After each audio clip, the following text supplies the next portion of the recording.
doesn't repeat itself, but it often rhymes. In the 1930s, Hitler used fear, propaganda, and militarization to dismantle democracy. In this video, I'm going to walk you through step by step how Trump's actions today echo Hitler's rise to power in Germany. And no, I'm not saying that he's the exact same person, but the patterns are disturbingly familiar. One of Hitler's most powerful tools was propaganda. He didn't just spin the news. He rewrote history itself. Nazi textbooks erased truths about Germany's failures and glorified Hitler as the only savior. Trump has mirrored this exact same strategy. With the 2020 elections, he relentlessly pushed the stop the steal lie, convincing tens of millions that he actually didn't lose. All of us here today do not want to see our election victory stolen by emboldened radical left Democrats, which is what they're doing, and stolen by the fake news media. That's what they've done and what they're doing.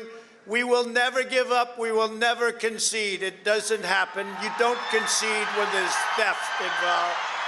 He and his allies attacked schools and libraries, banning books that have been teaching Americans the history of slavery, Jim Crow, and systematic racism. And his administration pushed back against the 1619 Project, claiming it was anti-American for centering slavery in the nation's story. This is whitewashing in real time. It's about how future generations understand America and erasing the parts that challenge Trump's narrative. Authoritarians know if you control the past, you control the future. Hitler loved parades, marches, and massive shows of military strength.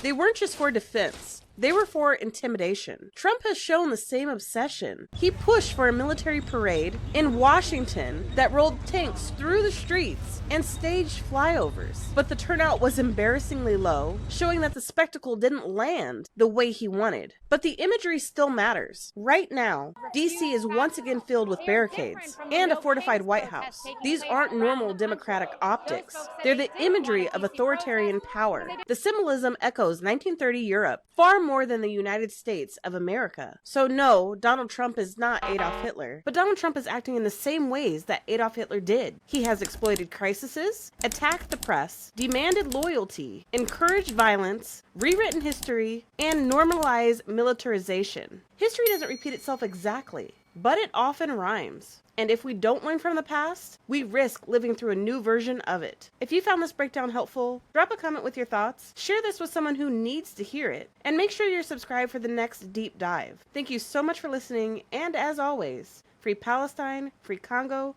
free Sudan, and free the United States.